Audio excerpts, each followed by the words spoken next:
Welcome back everyone. So we were talking about semester 2 foundation course number 4 communication and soft skills. So today I'm focusing on grammar.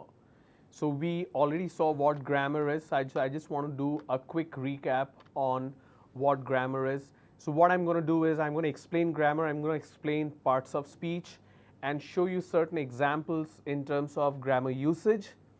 I've already shown you 30 questions which I've asked you to solve.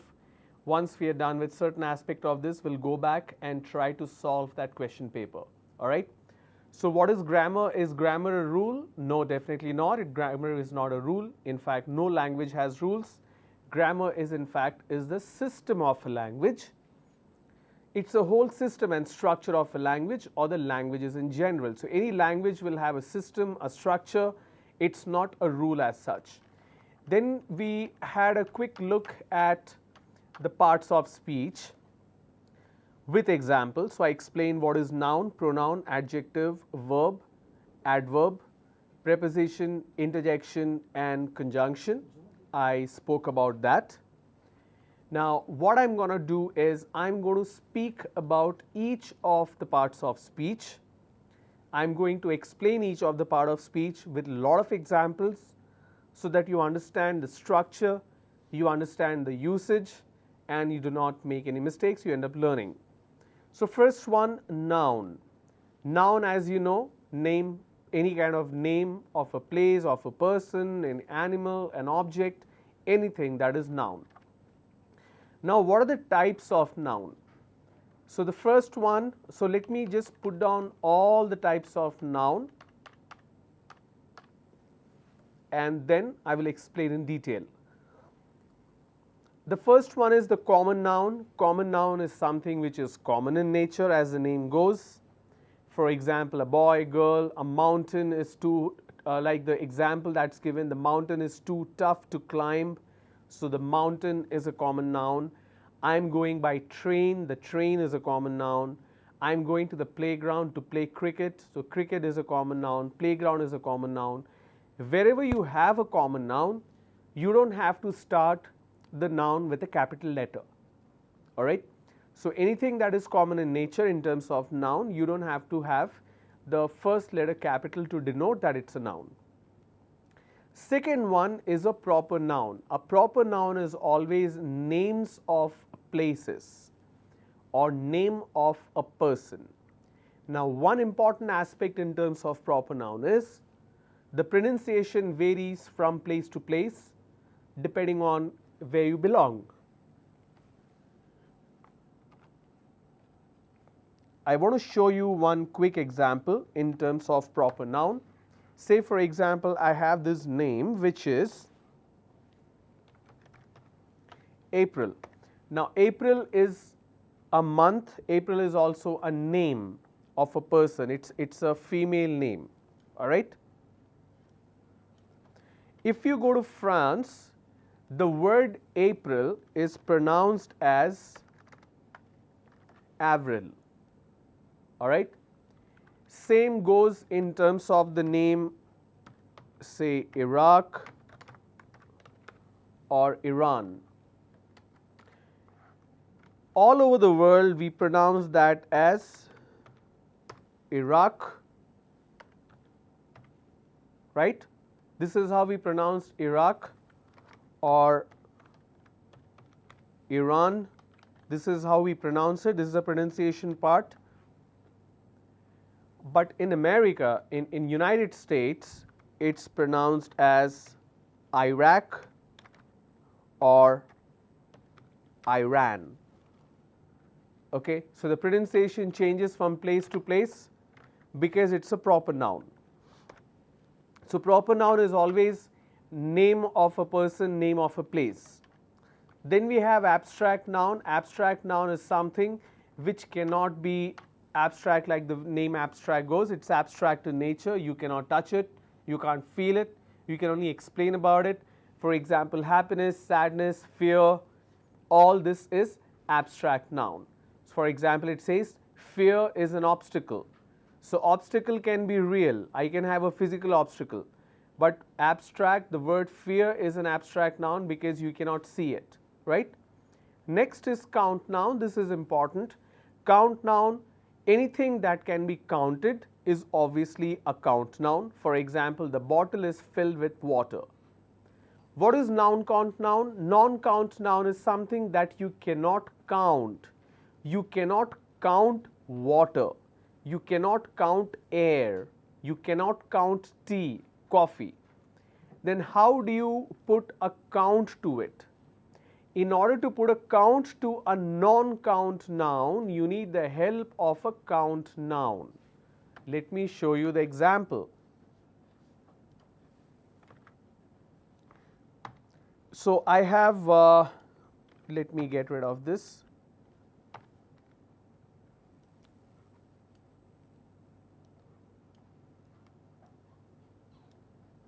So I have a count noun, I have a non-count noun. Let me begin with non-count noun.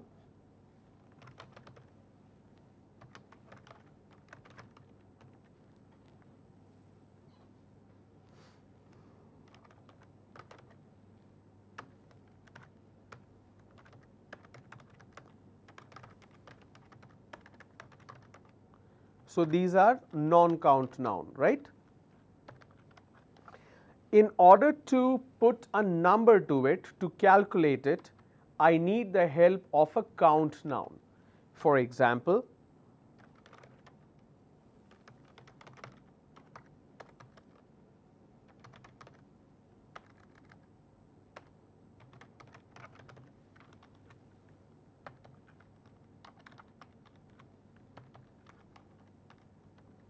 this is an example, so I'm going to change the color, all right? Please give me a bottle of water.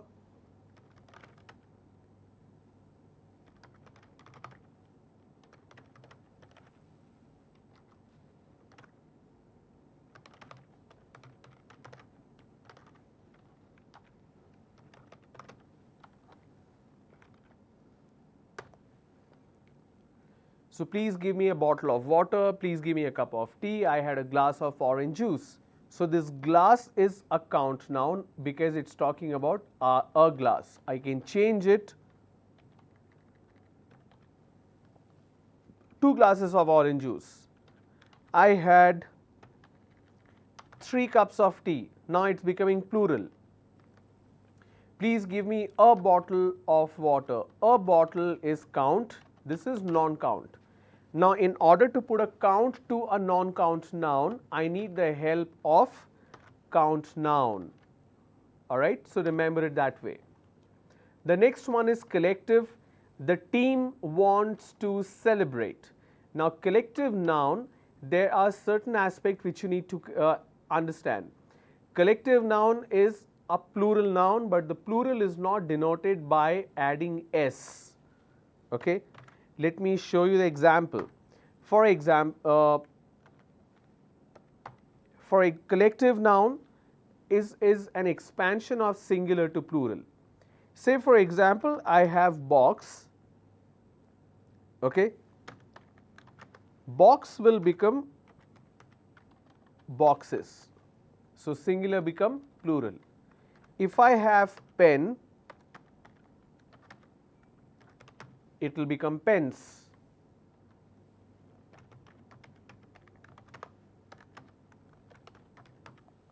So what am I doing? I am just adding an s at the end and it's becoming plural. Okay. Collective noun basically means all these tables or the plural form. Now collective noun will always be the plural form. The plural form of the noun is denoted as in a collective form, and the collective form is always considered as plural, like I told you. For example, you have the team wants to celebrate. Okay, the team is a collective noun here. Okay, let me put it in zoom. The team wants to celebrate. The team is a collective noun here. Likewise, if I have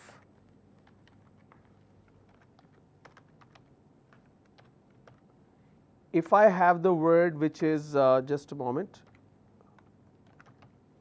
cow, the plural becomes cows, the collective noun is herd of cows. So this herd is nothing but a plural form, sorry, herd of cow. For example, if I have fish, the plural of fish is not fishes, it's school of fish. For example, bird, a flock of birds, a flock of bird. So the flock is nothing but a plural form. Understood? So what is happening is I am adding another word which is basically called as the collective noun. This noun basically means it's a group and it's denoted as a cluster. So remember always, for example, if it's fish, you cannot say fishes. It's a school of fish. All right. For example, horse, it becomes stable of horses. Clear? All right, let's move forward.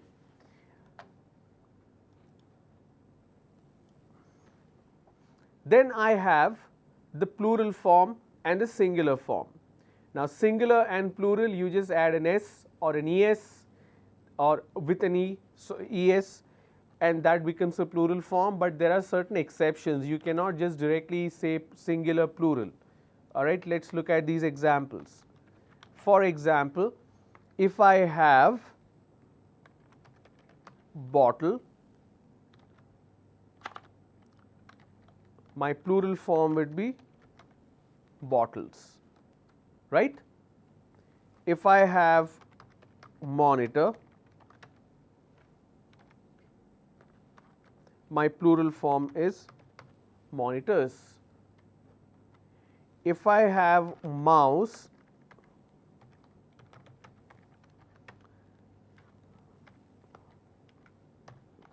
my plural form is mouses.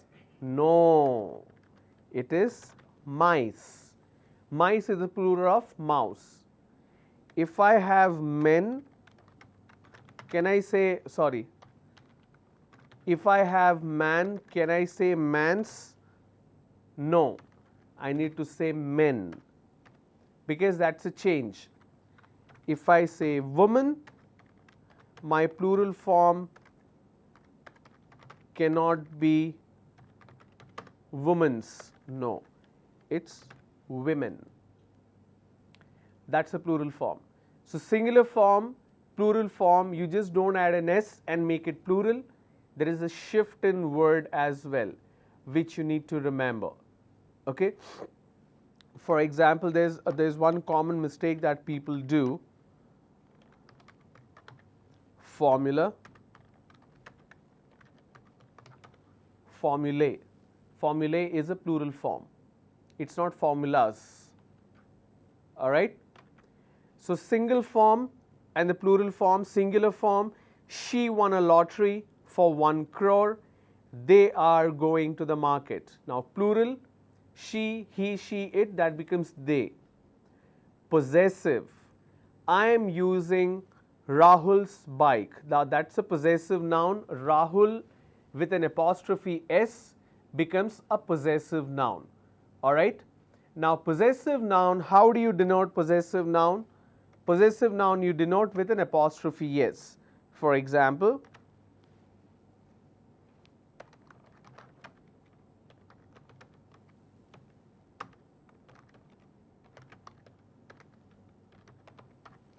please give me John's phone.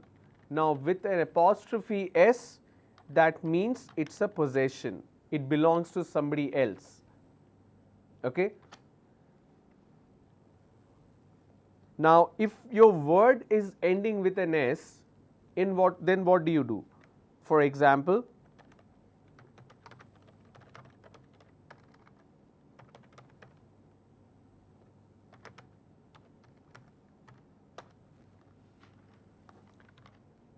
let me get rid of this. For example, it says this is the student's book, which means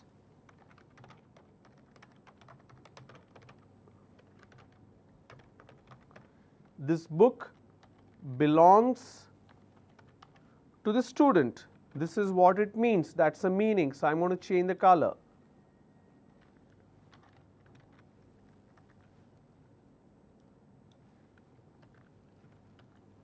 This is the student's book. It basically means this book belongs to the student. Now, if I have to put a plural form in this,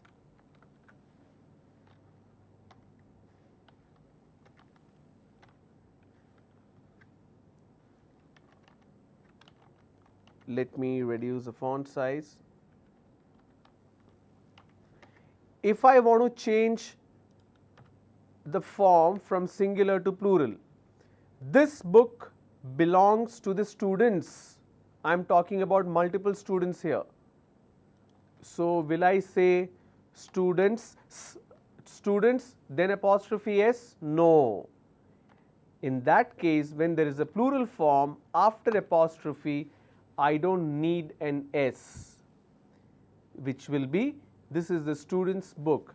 So, this is the student's book. I will add an apostrophe, that becomes a possession. Clear? So, remember it that way.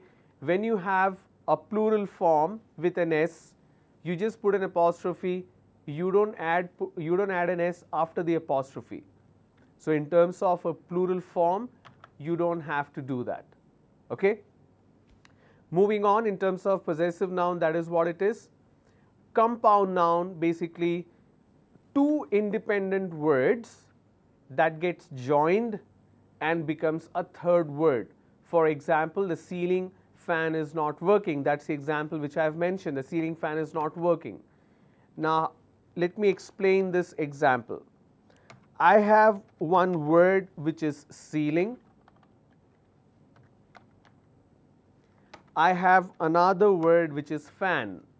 Both are two independent words, but I can use it as one compound noun which is ceiling fan. Alright. Like this, there are tons of examples in terms of compound noun. For example, I have bus. There is another word which is stop. When I use it as bus stop, it's a compound noun. Alright. Like this, there is something called pairing. For example, black and white, pen and paper, kith and kin means family members and friends. Okay.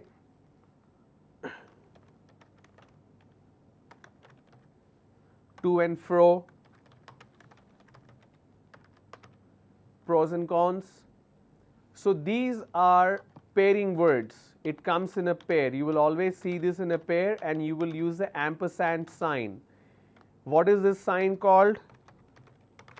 Ampersand. Ampersand basically means this particular sign. So, compound word is different and pairing words are different. So, don't get confused. Alright. Compound word, let me give you another example. We have the word self, confidence, right? So, it's self confidence. So, that's what compound word is. There are two independent words, they get joined and you get another meaning out of it. Clear? Now, let us go forward. What we are going to do here is, I am going to show you certain questions and you will identify the noun. I will show the question and I will pause for a moment so that you can pick it up.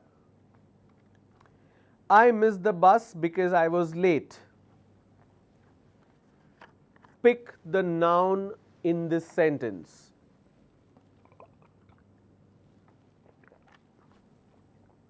The noun is bus. Next, the queue was very long, so I didn't wait. What was very long? The queue. That's a subject, that's a noun. So that's the answer. Queue is the noun here. The distance was too long to cover. Obviously, we are talking about the distance. That's a noun. Okay. Now, correct singular and plural forms. These are some quick tests to understand our learning. Correct singular and plural forms.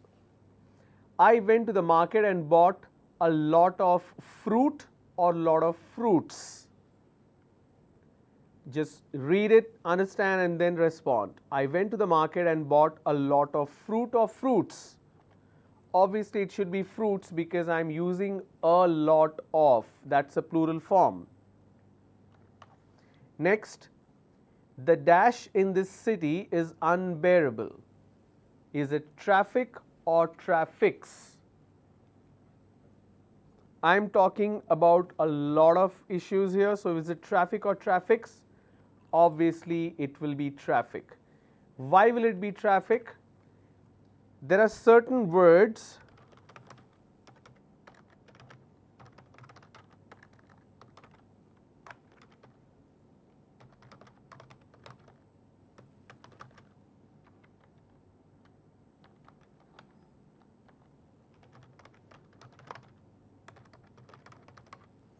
so please do remember there are few words, or rather there are some words in English language which does not have a